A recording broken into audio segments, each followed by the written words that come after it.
संबंधी कहा जाता है। वे शरीर, स्त्री, पुत्र आदि कुछ नहीं है, असत है। परंतु जीव उनके मोह में ऐसा पागल सा हो जाता है कि रात दिन उसको मृत्यु का ग्रास होते देख कर भी चेतना नहीं है।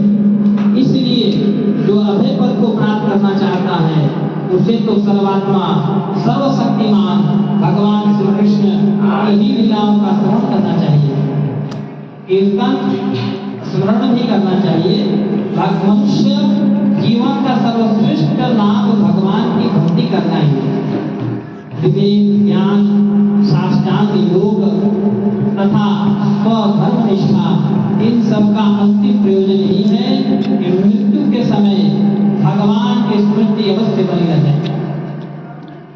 अब भगवान की स्मृति में कथा सुनाते हैं आपको, सुन लीजिए, बड़ा ही अच्छा। और एक बात है, देखिए, आप कथा सुन रहे हो, जब कोई धार्मिक कार्य अनुष्ठान आरंभ होता है तो सबसे पहले इसमें विघ्न डालने के लिए कलयुग सबसे बड़ा उत्पाद होता है। कलयुग किसी न किसी स्वरूप से उसमें बाधा डालेगा। कैसे? किसी के प्रति किसी के प्रति ईर्ष्या भावना, किसी के बीच में किसी को लड़वाना, या कथा में ऐसा विघ्न डालेगा कि वह कथा रुक जाए। सबसे बड़ा बाधा कौन है? दूसरा बाधा अपना मन। दूसरा बाधा क्या है? मन। भगवान के दरबार में एक बार तो चला आया और फिर उसको अगर रोका जाना है, मन नहीं कर रहा है आने के लिए, निश्चित समझिए कि कलयुग उस पर प्रभाव डालेगा, उसको नहीं आने देगा। ठीक। तीसरा, भगवान के नाम कथा कीर्तन में बाधाएं बार बार आएंगी, बाधाएं या किसी काम को लेकर के आ सकती है, या कथा चालू हुआ भक्त ही नहीं रहेंगे। दूसरा, अगर कथा चालू नहीं हुआ तो कथा करने वाला ही नहीं रहेगा। बहुत सारी बाधाएं आती हैं कलयुग के, क्योंकि जैसे यह घर है, इस घर का मालिक कौन है? कोई और है, और उस मालिक ने विधान बना दिया कि तुम खूब अत्याचार करो, अधर्म करो, झूठ बोलो, पाप करो, निंदा करो, चोरी करो। अब इसमें रहने वाला व्यक्ति अगर वह किसी का सम्मान करे, झूठ न बोले, अत्याचार न करे, ईमानदारी से रहे, तो मालिक क्या करेगा? मार के निकाल देगा, भगाएगा ना। उसी प्रकार इस कलयुग में, कलयुग का घर है, अब कलयुग के घर में हम लोग भगवान का नाम ले रहे हैं, भगवान की भक्ति कर रहे हैं, कथा पूजा कर रहे हैं, तो उसको बर्दाश्त होगा? कभी नहीं बर्दाश्त होगा। और वह बार बार भिक्षे डालेगा, एक बार नहीं 1000 बार भिक्षे डालेगा, और जो इन बाधाओं को पार कर जाएगा, निश्चित समझिए कि भगवान की कृपा पात्र वो बन जाएगा। ये साक्षात भगवान श्री कृष्ण और राधा रानी पर बरस पड़ेंगे। क्यों?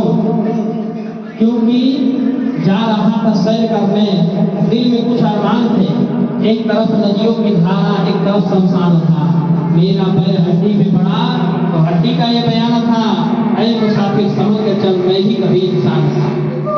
ठीक है? तो इस कलयुग में अगर कथा हो रही है, उस कथा में बार बार विक्षेप आएगा, बार बार रुकावट आएगी, बार बार कलह कलेश होगा, बार बार लोग उलाहना करेंगे, निंदा करेंगे। लेकिन अगर उस चीज को हम पार कर गए, उस चीज से हम निकल गए, तो समझिए ठाकुर जी परीक्षा ले रहे हैं। किसका? हमारा, उनका, आपका, इनका, सबको परीक्षा ले रहे हैं। देखते हैं ठाकुर जी कि मैं इसकी निंदा कराऊंगा, मैं इसको नीचा दिखाऊंगा, मैं इसको अपमानित कराऊंगा, और देखता हूं कि ये फिर भी मेरे पास आता है कि नहीं आता है। क्यों? क्योंकि भगवान जितना सोना जब दबता है तो उसके अंदर का मैल राख सब निकल जाता है, चमकता है। उसी प्रकार से जब भागवत कथा होती है तो भगवान श्री कृष्ण अपने भक्तों की परीक्षा लेते हैं। किस तरह से? लड़वाएंगे, निंदा करवाएंगे, ईर्ष्या करवाएंगे, अपमान करवाएंगे, लेकिन अगर इन बाधाओं से अगर जीव पार हो गया तो निश्चित समझिए कि भगवान श्री कृष्ण की कृपा बरस गई और ऐसी बाधाओं को पार करने के लिए वही शक्ति देते हैं। तो बोलिए कृष्ण भगवान की जय, राधा रानी की जय, बोलिए धर्मनिष्ठ पवन पुत्र हनुमान जी की जय। एक बार एक फौजी थे, फौजी जी, इनका नाम है फौजी जी पड़ गया। इनका नाम था चतुरदास। क्या नाम था? चतुरदास। अब चतुरदास जी के गुरु थे शांत प्रिय। तो गुरु जी के साथ ये रहने लगे, गुरुकुल में पढ़ने लगे। एक दिन गुरु जी पेशाब कर रहे थे, तो गुरु जी जब पेशाब कर रहे थे तो हंसने लगे। तो चेला पूछा, गुरु जी आप हंसे क्यों? तो गुरु जी बोले, अरे कैसा चेला है तू, अपने गुरु की बात नहीं जानता है। गुरु क्यों हंसा, इस बात को तुझे समझना चाहिए। इतना दिन हो गया रहते हो मेरे आश्रम में मेरे साथ, और पहुंचे हुए गुरु थे, नागोपाल गुरु नहीं थे, आध्यात्म सिद्ध महात्मा थे, पहुंचे हुए गुरु थे। तो बोले बताओ, तुम शिक्षक के साथ रहते हो, गुरुकुल में रहते हो, और तुम जो है ये नहीं समझते हो कि गुरु का भाव क्या है।